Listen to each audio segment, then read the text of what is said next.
নমস্কার বন্ধুরা, কেমন আছেন সবাই? মাই স্টোরি মাই ব্লগ চ্যানেলের আরও একটি নতুন দিনে আপনাদের সবাইকে স্বাগত। আমি যেদিন ভিডিওটা করছিলাম তার আগের দিন রাত্রিবেলা খুব বৃষ্টি হয়েছে। আর বৃষ্টি হলে আমাদের ওই যে ওপরের যে চ্যানেলগুলো দেখছেন যেখানে গাছপালা লাগানো হয়েছে সেখানকার নিচে যে ছিদ্রগুলো আছে সেখান দিয়ে মাটিগুলো চুইয়ে চুইয়ে যে নিচে পড়ে আর কাদা জলগুলো এখানে জমে থাকে। ওই জন্যই যে সমস্ত জায়গায় জলগুলো জমেছিল সেগুলো ভালো করে ঝাড় দিয়ে বের করে দিচ্ছি। একে তো এবছর বৃষ্টি খুব কম হয়েছে, তারপর আবার বৃষ্টি হলেও হয় না যে বৃষ্টি হলে কিন্তু একটু ঠান্ডা ঠান্ডা ওয়েদার হয়, এইরকম এবার একদমই ছিল না আমাদের এখানে। বৃষ্টি হলেও তো পরের দিন আবার সেই যেমন গরম তেমনটাই। আর এই যে ছাদের এইদিক ওইদিক যে সমস্ত জায়গায় জল জমেছিল সবটাই আমি আজকে ঝাড় দিয়ে পরিষ্কার করে দিলাম। আর দেখুন বৃষ্টির জল পেয়ে আমার ফুল গাছগুলো কি সুন্দর তরতাজা তো হয়েছেই, আর ঘাস ফুলগুলো একদম ভর্তি হয়ে ফুটেছে। যদিও এই গাছগুলো পুরনো হয়ে গেছে, আবার নতুন করে কাটিং দিয়ে বসাতে হবে। নতুন চারাও হয়েছিল অনেক, কিন্তু সেগুলো আমি সব তুলে তুলে ফেলে দিচ্ছি। আর এই যে ছোট্ট জবা ফুল গাছেও কিন্তু প্রচুর ফুল ফুটছে, প্রতিদিনই আমার কালী ঠাকুরকে দেওয়ার মতন পুজোর ফুল হয়ে যাচ্ছে। ছাদে বেশিক্ষণ থাকলে আর হবে না, ঘরের কাজগুলো পিছিয়ে যাব। ওই জন্য নিচে এসে আবার এই জানলার শেলফগুলোতে তো জল ঢেলে দিই, কিন্তু যেহেতু বৃষ্টি হয়েছে তো বৃষ্টির সঙ্গে নোংরাগুলোও পড়েছে, ওই জন্য আবার একটু ভালো করে ঘষে নিয়ে তারপরে জল ঢেলে দেবো।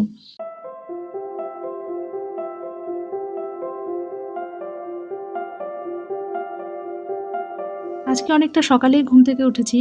আসলে গত দুদিন থেকে সৃষ্টির শরীরটা ভালো ছিল না, ওর জ্বর এসছিল। তো আজকে সকাল থেকে আবার হাজব্যান্ড বলছে যে ওরও শরীরটা জ্বর জ্বর বোধ হচ্ছে। তো ওই জন্যই ভাবলাম যে সকাল সকাল উঠে ওদের জন্য আগে কিছু রান্না বান্না করে খাইয়ে দিতে হবে। আর হাজব্যান্ড তবুও বাজারে গেছিলো, এই যে বাজার থেকে ট্যাংরা মাছ এনেছে।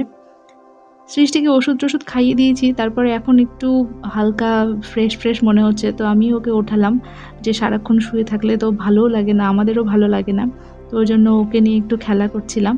আর ও অনেকটাই সুস্থ হয়ে উঠেছে। আসলে বাচ্চা হলে হবে কি, বাচ্চাদেরই বরঞ্চ ইমিউনিটি পাওয়ার ভালো থাকে। সেক্ষেত্রে আমার হাজব্যান্ডই বেশি দুর্বল হয়ে পড়েছে। তো মাঝে মাঝে এই যে ফলের রস করে দিচ্ছিলাম, আনারস এনেছিল তো আনারসের জুস করেছিলাম, তারপরে আবার একটু মৌসুমির জুস করে করে দিচ্ছি মাঝে মাঝে। আসলে জ্বর হলে যেটা সমস্যা হয় সেটা হচ্ছে মুখে রুচি থাকে না, সব কিছু যা খায় সেটাই তেতো মনে হয়। তো ওই জন্য যাতে খুব বেশি দুর্বল না হয়ে পড়ে, তো তার জন্য কিছু না কিছু খাবার প্রোভাইড করতেই হয়, আর আমার দায়িত্ব। তবু ভালো যে আমি সুস্থ আছি। আমরা তিনজনই যদি অসুস্থ হয়ে পড়তাম একসঙ্গে তাহলে দেখার কেউ ছিল না।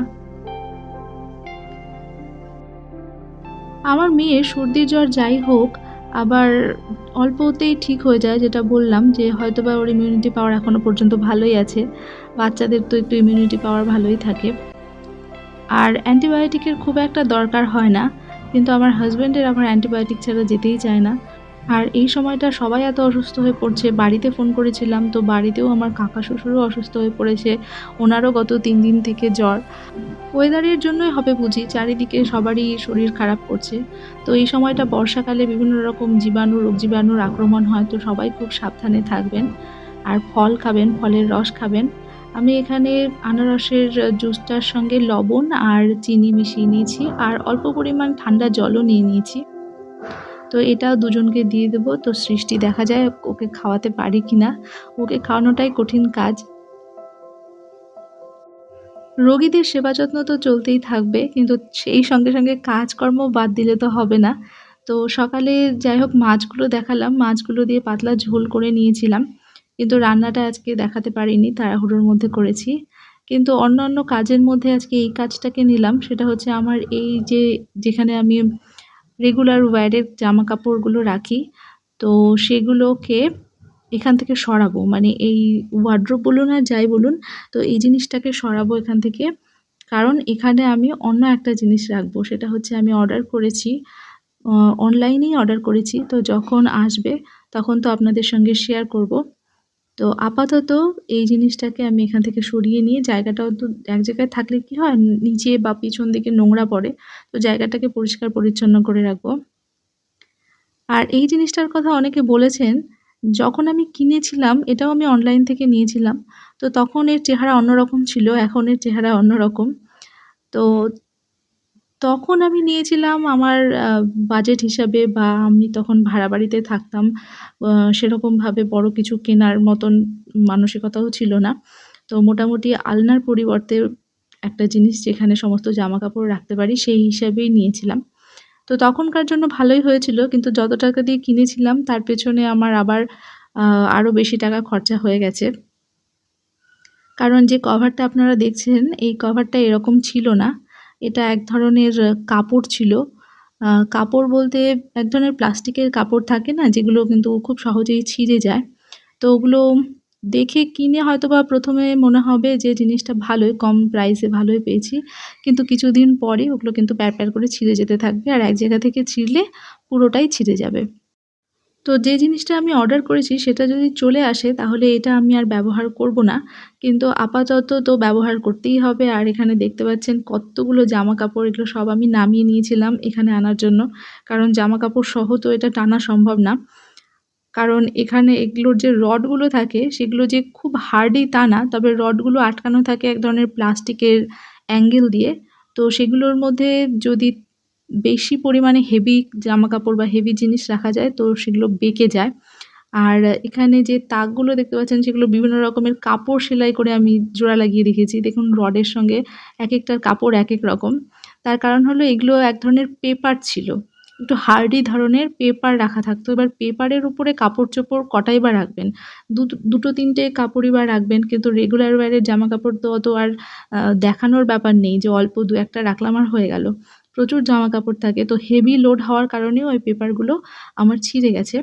তো তারপরে আমি মাপ করে আমার পুরনো বেড কভার বা পুরনো কিছু মোটা জাতীয় কাপড়গুলো আবার সেলাই করে এই রডের মধ্যে রেখে দিয়েছিলাম। তো এইভাবেই কাজগুলো চলছিল। এভাবেই জামাকাপড়গুলো তবু অ মানে অনেকদিনই লাস্টিং করলো যখন ভাড়া বাড়িতে ছিলাম। তো তখন নিয়েছি, তারপরেও তো অনেকগুলো বছর কেটে গেছে। তো এটা এখন আর ব্যবহার করতে ইচ্ছে করছে না। কারণ বললাম না ওই যে ওভারলোড হয়ে গেলে কি হয়? রডগুলোর অ্যাঙ্গেলগুলোর তো এক ধরনের প্লাস্টিক, তো ওটা বেঁকে যায়। তো যারা মনে করবেন যে টেম্পোরারি বা ২-১ বছরের জন্য ব্যবহার করব, তো তারা একটু অনলাইনে পারচেজ করতে পারেন। আর তাছাড়া আমি বলব যে আ যদি নিতেই হয় তাহলে ভালো কিছুই নেবেন যাতে পরবর্তীতে আর চেঞ্জ-ফেঞ্জ না করতে হয়। কারণ চেঞ্জ করতে হলেই ওই টাকাটা নষ্ট।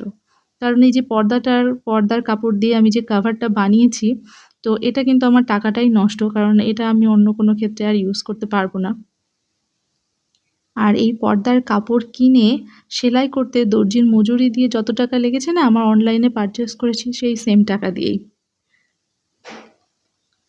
আর এর মধ্যে আমার মেয়ের জামাকাপড়, হাসব্যান্ডের জামাকাপড় তো সবকিছুই থাকে। তবে ইউজফুল জিনিসটা আমার যখন কিনেছিলাম তখন থেকে এখনো পর্যন্ত কাজে লাগছে। আর সবথেকে বড় কথা হচ্ছে সবসময় তো ভাঁজ করার টাইম থাকে না। তো অনেক সময় জামাকাপড় এলোমেলো হয়ে থাকে। তখন কি করতাম? এটাকে জামাকাপড়গুলোকে এর মধ্যে ঢুকিয়ে এই যে চেনগুলো টেনে নামিয়ে রাখতাম। তাহলে বোঝা যেত না যে জামাকাপড় এর মধ্যে এলোমেলো হয়ে আছে কিনা। তো সবগুলো জামাকাপড় আমি মোটামুটি আবার এর মধ্যে ঢুকিয়ে রেখে তারপরে এগুলো ভাঁজ-টাজ করে তারপরে অন্য কাজে যাব।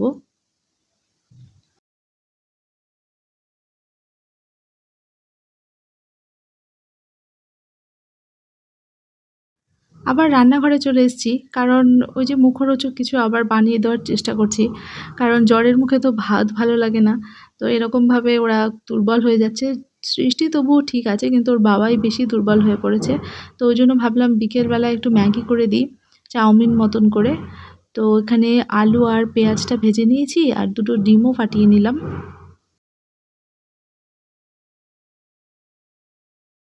অনেক বন্ধুরাই আছেন যারা আমার ভিডিও দেখেন এবং লাইক দিয়ে দেখেন। তো তাদেরকে অসংখ্য ধন্যবাদ। যদিও আমি বুঝতে পারি না যে কারা লাইক দিলেন, কারণ কমেন্ট হয় না।